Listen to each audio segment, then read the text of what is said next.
मेरे साथ मौजूद है मेरे सहयोगी मिथिलेश इस वक्त लाइव। मिथिलेश, क्या मोदी के बुर्के वाले बयान पर एक साथ रिएक्ट करके कांग्रेस भ्रष्टाचार, महंगाई और घोटालों से ध्यान भटकाने की कोशिश तो नहीं कर रही? जी बिल्कुल राशिद, गुजरात के मुख्यमंत्री नरेंद्र मोदी ने बाउंसर फेंका तो कांग्रेस नेताओं ने चौके छक्के जड़ने शुरू कर दिए। और इसमें मजेदार बात यह है कि कांग्रेसियों को आउट होने का भी खतरा नजर नहीं आ रहा है, क्योंकि बात नेहरू गांधी परिवार तक और एक विचारधारा की बात तक पहुंच गई है। और कांग्रेस को ज्यादा अच्छा लगता है अभी महंगाई का मसला हो, पेट्रोल डीजल की बढ़ी हुई कीमतों का मसला हो, भ्रष्टाचार का मसला हो, आर्थिक हालात जो बदतर होते जा रहे हैं उनका मसला हो, इस पर चर्चा होगी तो कांग्रेस पार्टी फंसेगी, मनमोहन सिंह सरकार की सरकार का चेहरा खराब होगा। ऐसे में अब धर्मनिरपेक्षता की बात आ गई, जिसमें एक्सपर्ट है कांग्रेस पार्टी, और इसमें हमेशा फायदा मिला है कांग्रेस पार्टी को। 1991-92 की घटनाओं के बाद आप देखें तो एक तरह से अछूत की हालत में रही थी बीजेपी। उसके बाद अटल बिहारी वाजपेयी का सहारा जरूर मिला, उसमें कामयाबी मिली, लेकिन अभी भी बीजेपी के सहयोगी छिटकते चले जा रहे हैं। और ये कांग्रेस के लिए अच्छा मौका है कि इन सारे मसलों पर जिसे आम आदमी जूझता हुआ नजर आ रहा है उससे हटाकर धर्मनिरपेक्षता की बात पर लड़ाई शुरू हो जाए और इसमें कांग्रेस पार्टी बाजी मार ले। उदाहरण भी सबके सामने है। मनीष, आपने एक बात कही कि नरेंद्र मोदी ने अपना बाउंसर फेंका और उस पर कांग्रेस ने छक्के चौके लगाने शुरू कर दिए, लेकिन आप भी क्रिकेट के बड़े शौकीन हैं मिथिलेश। बाउंसर पर जब आप अग्रेसिव होकर के हुक या पुल शॉट खेलते हैं तो कई बार आपको कैच आउट होने का डर भी तो होता है।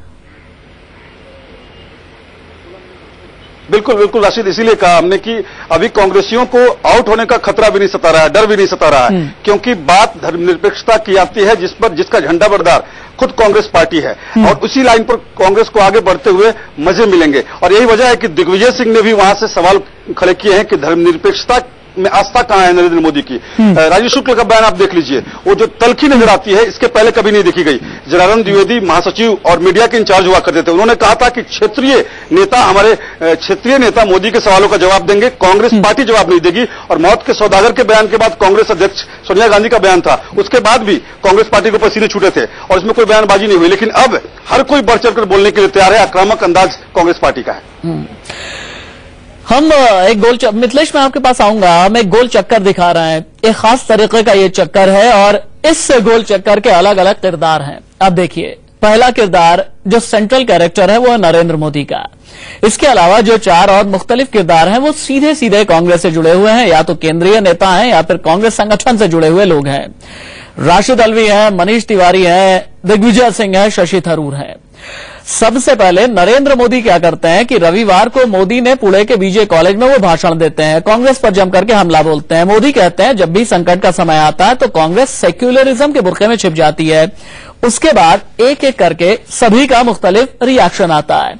कांग्रेस महासचिव दिग्विजय सिंह कहता है कि सेक्युलरिज्म की भाषा मोदी जी की क्या है वो हम सुनना चाहेंगे, जो अब तक आडवाणी जी और पार्टी की तो है, एक धर्म एक देश और एक कल्चर। कांग्रेस पार्टी मानती है सर्वधर्म संभाव, लेकिन मनीष तिवारी भी ट्वीट करते हैं। इसके अलावा राशिद अलवी भी अपना रिएक्शन देते हैं, शशि थरूर भी ट्वीट करते हैं और शशि थरूर तो एक स्टेप एक कदम और आगे निकल जाते हैं। शशि थरूर ये कहते हैं कि भैया खाकी से कहीं ज्यादा बेहतर सेक्युलरिज्म का बुर्का है। यानी खाकी की जब वो बात करते हैं तो इशारा उनका होता है संघ का जो ड्रेस होता है, आरएसएस से जुड़े हुए लोगों का जो ड्रेस होता है, संघ के जो प्रचारक होते हैं, शाखा में जाने वाले लोगों का जो ड्रेस होता है उनका। मिथिलेश से एक बहुत ही छोटा सवाल मैं लेना चाहूंगा, बहुत ही छोटा रिएक्शन चाहूंगा। मिथिलेश, आप कह रहे हैं कि एक तरीके के रिलैक्स्ड मोड में या एक तरह के रिलैक्स टेरिटरी में आ जाती है कांग्रेस अब इस बयान के बाद, लेकिन आपको लगता नहीं कि नरेंद्र मोदी के इस तरीके के बयान के बाद सांप्रदायिक ध्रुवीकरण भी तो होगा, जिसका कुछ नुकसान भी हो सकता है कांग्रेस को? जी बिल्कुल राशिद, नरेंद्र मोदी ने काफी सोच समझकर अपने शब्द बुने, अपने जुमले बुने और उसमें कांग्रेस को फांसने की कोशिश की। लेकिन उत्तर प्रदेश का वाकया याद होगा आपको। उत्तर प्रदेश में वरुण गांधी के बयान के बाद, कल्याण सिंह के एपिसोड के बाद सेकंड और थर्ड फेज में कांग्रेस पार्टी बाजी मार ले गई।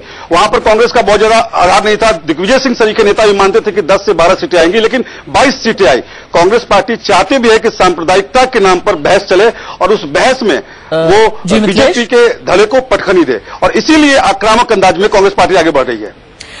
बहुत शुक्रिया मिथिलेश इस तमाम जानकारी के लिए। मोदी के विरोधियों पर हमले के बाद कांग्रेस और जेडीयू ने उन पर हमला बोला। राशिद अलवी और साबिर अली ने क्या कहा, सुनिए।